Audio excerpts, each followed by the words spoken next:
안녕하십니까? 민선 8기 특집대담 주하영입니다. 제가 서 있는 이곳은 평택 시립 배다리 도서관인데요. 이곳에는 평택 배다리 공원도 가까이에 있습니다. 자연경관이 수려하고 생태가 살아있는 좋은 곳이기도 한데요. 이런 아름다운 곳에 특별한 한 분을 모셨습니다. 정장선 시장님이십니다. 안녕하세요, 시장님. 예, 반갑습니다. 네, 이렇게 경치 좋은 곳에 불러주셔서 감사합니다. 특별히 이곳을 선택하신 이유가 있으신가요? 예, 이곳은 평택 시민들께서 가장 사랑하는 그 배다리 도서관입니다. 또 옆은 그 유명한 배다리 생태공원이기도 하고요. 이곳은 독서의 공간뿐만 아니라 시민들의 휴식처이고 또 저희가 이곳에서 국제문화주간을 계속 열고 있습니다. 시민들이 가장 사랑하고 아름다운 곳이고 또 전국적으로 알려지기 시작한 곳이기 때문에 저희가 이렇게 모셨습니다. 네. 평택시에 아주 소개할 것이 많으신 듯한 그런 느낌을 많이 받았는데요. 더 궁금한 것이 많으니까요. 안으로 들어가서 좀 얘기 나눠볼까요? 네, 알겠습니다. 네, 들어가시죠. 네.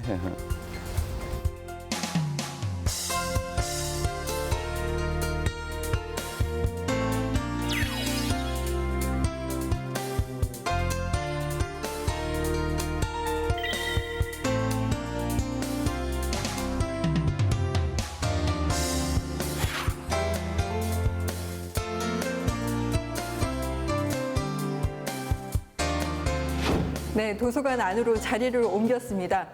우선 개인적으로 질문부터 좀 드리겠습니다. 네. 첫 질문부터가 좀 단도직입적입니다. 정장선 어떤 인물입니까? 처음부터 굉장히 어려운 질문입니다. 네. 그래서 저도 제가 어떤 사람인지에 대해서 많이 생각할 때가 있는데 딱 한마디로 좀 이렇게 말씀드리고 싶으면은 정치를 오래 했기 때문에 제가 떠났을 때 괜찮은 사람이었다. 그 소리 듣고 싶은 게 바로 제 생각이고 또 제가 살아온 이유라고 이렇게 생각을 하고 있습니다. 네, 괜찮은 사람. 이었다. 쉬운 일은 아닌데. 지금은 잘 모르겠다. 예, 예. 네. 시장님, 사실 노래하는 시장님이라 좀 별칭을 좀 많이 갖고 계신데요. 어떻게 이렇게 노래를 좀 시작하시게 되셨나요? 제가 이제 국회의원을 그만두고 제 주변에 몇 분이 이렇게 노래 부른 걸 봤어요. 근데 오페라 아리아를 이렇게 부르는 거예요. 근데 오페라 아리아 하면은 성악한 사람들만 부르는 것으로 생각했는데 정말 잘 부르실 뿐만 아니라 너무 멋있어 보였어요. 그래서 나도 할 수 있겠냐 했더니 배워보라고 해서 시작한 게 그 시작이었고 처음에 너무 막 떨어가지고 저희 아내가 하지 말라고 할 정도로 막 그랬었는데 그래도 지금 계속 가끔 불러요. 늘 노래 부르는 건 아니고 가끔 부르는데 잘했다 노래 배운 게 이런 생각이 듭니다. 진짜 상상이 안 되는데요. 대중들 앞에서 공연도 좀 해보셨나요? 네, 여러 번 무대에 올라가서 했었어요. 근데 처음에는 진짜 막 떨려가지고 안정제도 먹고 막 했는데 너무 약을 많이 먹어서 막 처져가지고 한 경험도 있고 어쨌든 시작은 그렇게 했는데 잘 부르고 못 부르고 중요한 게 아니라 일반 사람들도 이렇게 할 수 있구나 배우면 이게 굉장히 저한테 소중했던 것 같아요. 네, 듣기로는 또 시장님께서는 병역 명문가증을 받았다는데 병역 명문가증, 이거 발음하기도 어려운데 이게 뭔가요? 예, 저도 좀 늦게 알았는데, 그러니까 3대가 모두 현역을 필요했을 경우, 현역 복무를 마쳤을 경우, 이제 병역 명문가로 이렇게 정부에서 선정을 한다고 이렇게 들었습니다. 근데 저희 가족이 3대가, 그러니까 아버님 때부터 저희 형제 모두, 저희 아들뿐만 아니라 조카들까지 다 현역을 복무했거든요. 네. 그래서 신청을 했는데, 병역 명문가증이 나왔고, 제가 그걸 받았을 때 정말 어떤 것보다도 제가 정말 좋았다는 생각이 들고 저희 아들이나 가족 모두 너무 기뻐했던 생각이 납니다. 네, 국가의 의무를 다 하신 시장님이십니다. 네, 정치 입문 이야기를 좀 해보도록 하겠습니다. 경기도의회 의원도 하셨고 3선 국회의원 그리고 재선 시장까지 되셨습니다. 어렸을 때부터 정치하는 게 꿈이셨나요? 글쎄 중고등학교 때가 중요할 텐데 그때는 워낙 입시에 이런 데 시달리다 보니까는 그렇게 큰 꿈이 있었다. 내가 꼭 뭐가 되겠다 하는 것은 없었던 것 같아요. 그러다가 얻어 걸린 게 정치인가요, 혹시? 제가 이제 그 대통령 비서실에 근무를 했었는데 그때 이제 지방자치제도를 처음 시행하려고 그때 준비를 하는 기간이었었습니다.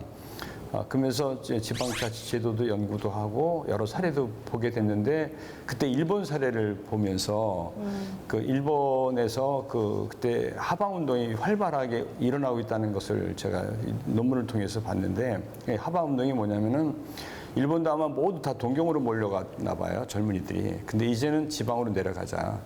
그게 이제 하방운동인데 그게 굉장히 인상이 깊었고 나도 그렇게 해볼까 했던 게 이제 정치를 하게 된 배경이 된 것 같고 그것이 오늘날 지금 이 자리까지 오게 만들었다고 생각을 하고 있습니다.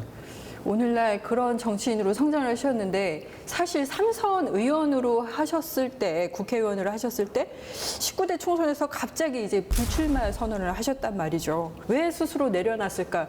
좀 질문이 좀 드는데요. 뭐 많이 질문을 받았습니다. 그때 뭐 그때를 잘 아시는 분들은 이해를 하실 텐데 정치가 워낙 많이 싸웠거든요.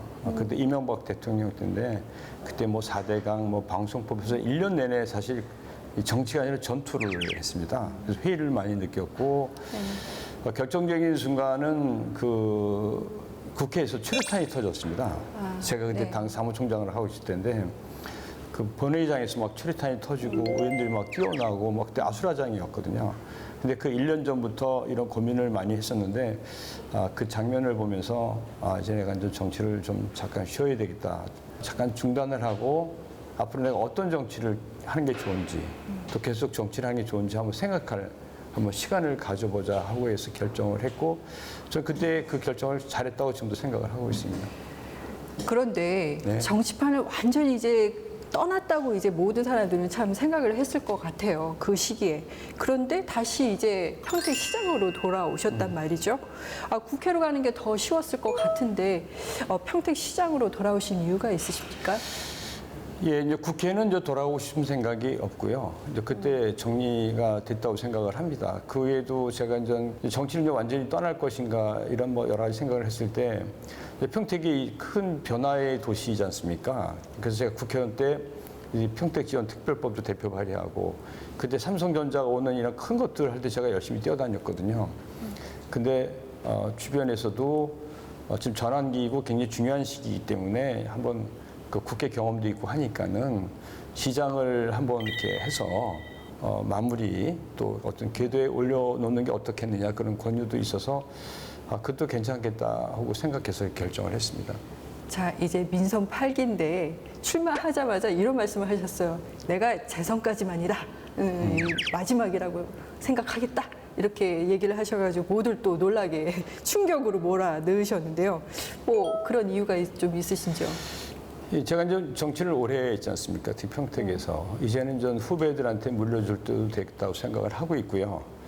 그리고 지금 평택의 이런 큰 변화들, 그러니까 고덕 신도시든 뭐 그다음에 이렇게 뭐 브레인시티든 이런 큰 사업들 거의 아마 한 4, 5년 정도면 종료가 거의 됩니다. 마무리가 되는데 저한테 주어진 소임을 거의 완수하지 않았나 이런 생각이 들고 또 이제는 다시 이제 다른 분들, 또 좋은 분들이 계속 하는 것도 좋다 이런 생각을 했기 때문에 분명히 그것은 제가 정리를 해줄 필요가 있다 이런 생각을 해서 그때 말씀을 드렸고 지금도 그 생각 전혀 변함이 없습니다. 그렇다면 5년 후 자연인으로 돌아간 정장선 시장께서 어떤 모습일까 좀 궁금해집니다. 남은 인생을 어떤 활동을 통해서 내가 세상에 태어난 그 기여를 할 수 있을지 또 이런 것도 많이 좀 생각을 좀 하는 중입니다. 예를 들어서 제가 국회의원을 그만두고 6년간의 휴직기가 있었는데 그때 해외 의료봉사 같은 봉사활동도 많이 다니면서 어려운 나라 형편들을 많이 보면서 내가 이런 역할도 좀 했으면 좋겠다 더 이런 생각도 많이 했었거든요. 그래서 제가 이번에 이제 몽골의 도서관도 지원하게 된 것도 특히 어린아이들을 위해서 교육이라든가 의료 이런 부분에 내가 좀 도울 수 있다면은 역할을 했으면 좋겠다는 생각을 그때 했었고 그게 이제 이렇게 도서관 지원 사업도 연결이 됐는데 앞으로 제가 이제 앞으로 4년 동안 시간이 더 있기 때문에 좀 더 많이 생각해 보면서 남은 기간 동안에 제가 또 태어난 좀 의의라든가 그런 보람을 가지시도록 많이 생각을 해보도록 하겠습니다.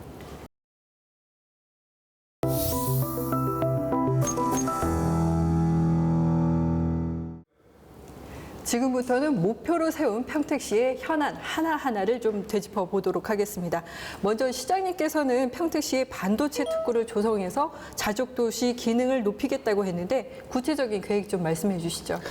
예, 뭐 잘 아시다시피 이번에 이제 바이든 대통령도 평택 삼성전자를 이렇게 방문했습니다. 그리고 세계 최대의 반도체 평택 캠퍼스가 있는 곳이고 앞으로 평택이 이제 세계 반도체 중심 역할을 하게 됩니다. 근데 이제 삼성 반도체만 있는 것으로 완성되는 것은 아니고 충분한 인력이 공급이 돼야 됩니다. 그래서 이번에 카이스트 대학도 오기로 했지 않습니까?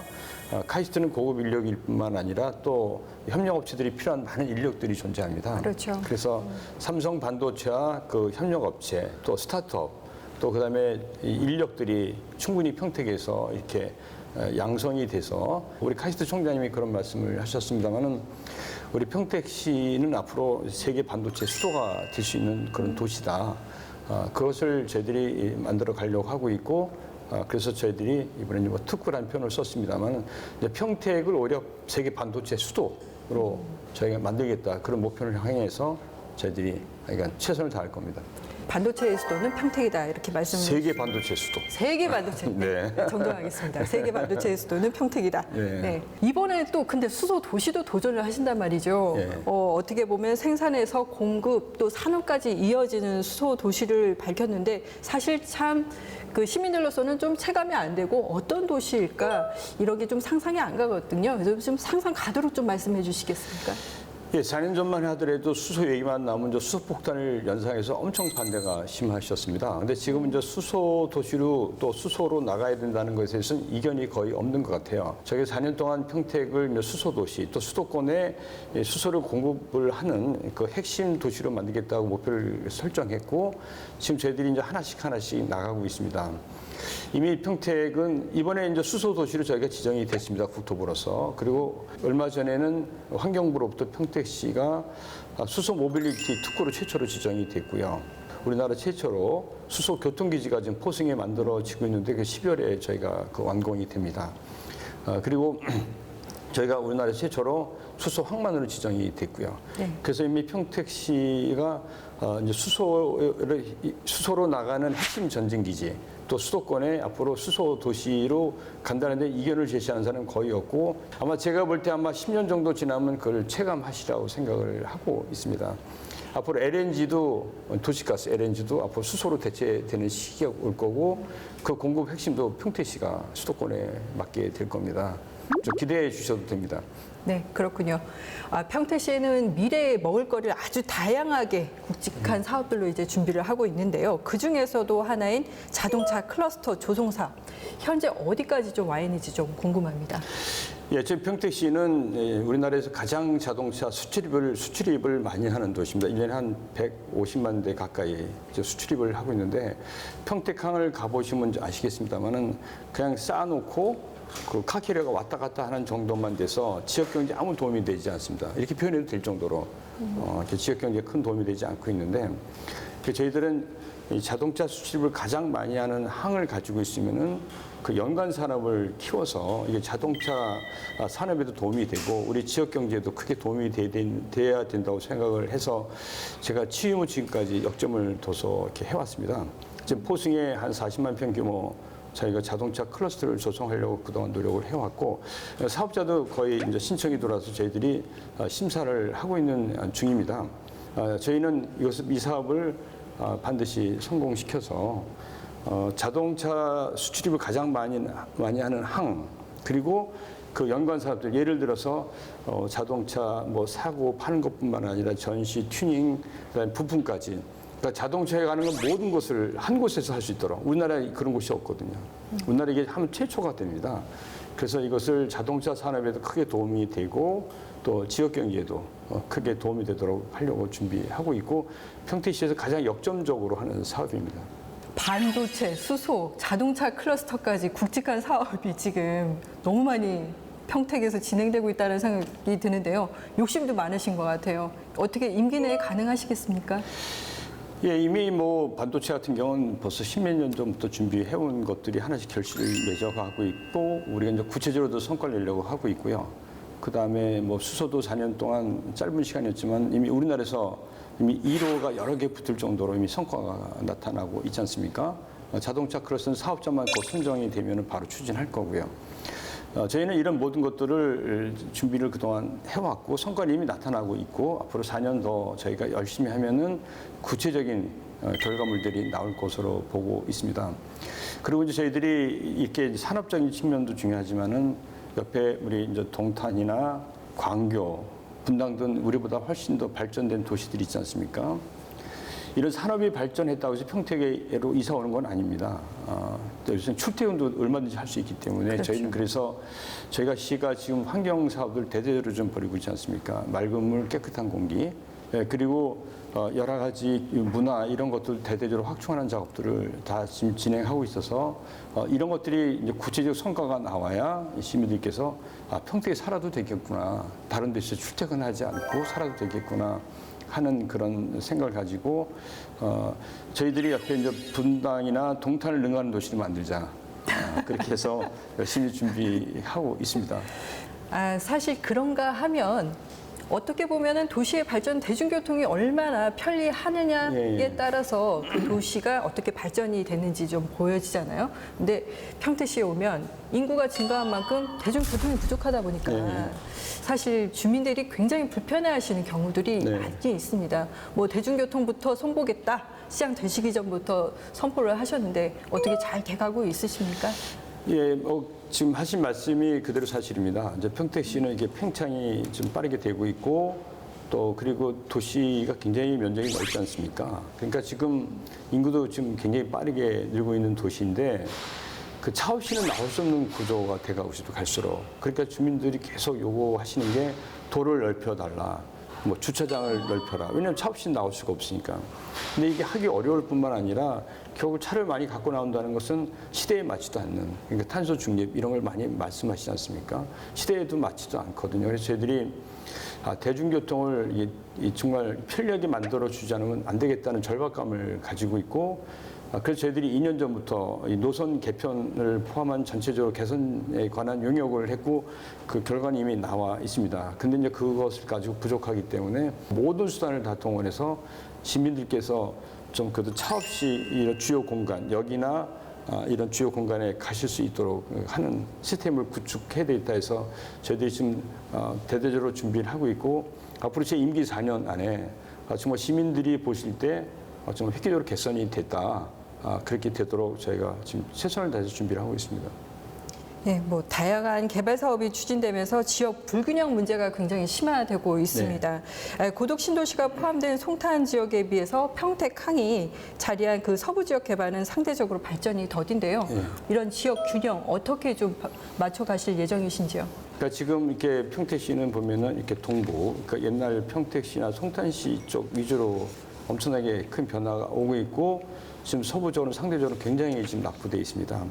근데 항 주변에 이렇게 낙후된 곳이 없거든요. 특히 국제항이 있는 곳입니다. 이렇게 된 원인은 원래 경기도에서 여기 경제자유구역으로 한 600만 평을 개발하려고 했다가 이게 금융위기가 오면서 사실상 실패하면서 지금까지 그 후유증을 앓고 있습니다. 근데 특히 아까 말씀드린 것처럼 이 국제항 주변이 저렇게 낙후된 곳이 우선 없고요. 그래서 저희들이 서부 뉴 프론티어 계획도 이미 저희가 4년 전에 발표를 했고 지금 거기에 많은 사업들을 좀 추진하고 있는데 성과가 지금 계속 나타나고 있어서 저희가 이렇게 열심히 몇 년만 더 추진하면은 지역 간의 불균형 문제는 많이 해소되지 않을까 이렇게 생각을 하고 있습니다.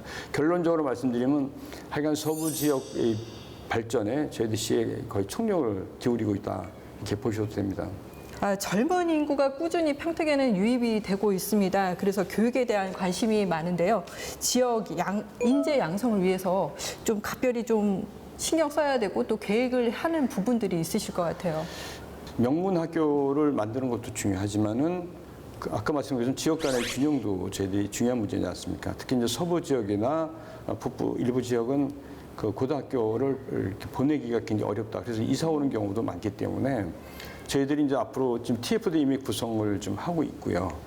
그래서 우선 고등학교 지역 간의 균형 문제를 만들어야 되겠다. 그래서 취약한 지역에 저희가 집중적으로 지원해서 만약 평준화가 됐을 경우 안심하고 좀 보낼 수 있는 그 학교 여건을 만들자 하는 목표를 가지고 있고, 그다음에 저희들이 이제 아까 좀 반도체 그런 말씀드렸습니다만은 이 삼성그룹이 원하는 그 반도체 인력, 또 협력업체들이 바라는 반도체 인력들이 있거든요. 그렇죠. 이걸 어떻게 우리가 잘 이렇게 우리 육성해서 이렇게 반도체 산업에 기여할 수 있도록 인재를 양성할 수 있는 게 핵심이기 때문에 이제 그런 부분들, 또 국제학교도 저희가 25년 개교를 목표로 좀 준비하고 있지 않습니까?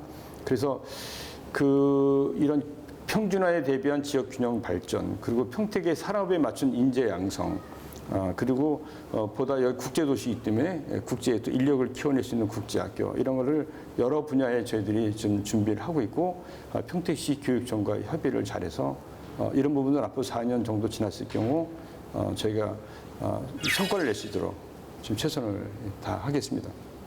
평택시 주요 현안에 대해서 지금까지 얘기를 나눴는데요. 마지막으로 공통 질문을 드릴게요. 평택 시민들에게 마지막으로 전하고 싶은 말을 본인의 이름으로 삼행시를 지어주시면 되겠습니다. 제 이름으로요? 네. 삼행시로요? 네네. 어떻게 준비? 저를 너를 시험하는 것 같아. 그러면 제가 할게요. 제가 이제 운을 뗄 테니까 좀 시간을 드릴까요? 한번 해보시죠, 뭐. 네, 그러면 오늘 제가 떼도록 하겠습니다. 정말로 중요한 도시입니다, 우리 평택은. 네, 장구한 역사를 가지고 있지만은 이제 평택은 국제 도시로 나아가는 그런 도시입니다. 선한 마음을 가지고 우리가 하나가 돼서 평택을 우리나라에서 가장 뛰어난 도시, 또 시민들이 살기 좋은 도시로 같이 만들어 갑시다. 와, 즉석에서 이렇게 만드셨는데, 너무. 나 지금 땀이 나네. 아까 시장님께서 말씀하신 게 괜찮은 사람이었다라고 평가를 받기를 원하셨는데, 지금 정도의 말씀이시면 충분히 평가받으시지 않으실까 네, 싶습니다. 열심히 하겠습니다. 4년 임기 동안 잘 부탁드리고, 오늘 나와주셔서 정말 고맙습니다. 네, 감사합니다. 네. 평택은 대규모 개발 사업과 함께 인구 유입으로 빠르게 성장을 하고 있습니다. 도시 성장의 전환점을 맞이한 중요한 시기인 만큼 시민들이 살고 싶은 도시를 목표로 질 높은 정책들이 추진되기를 바라겠습니다. 민선 8기 특집 대담 여기서 마치겠습니다. 시청해주신 여러분 고맙습니다.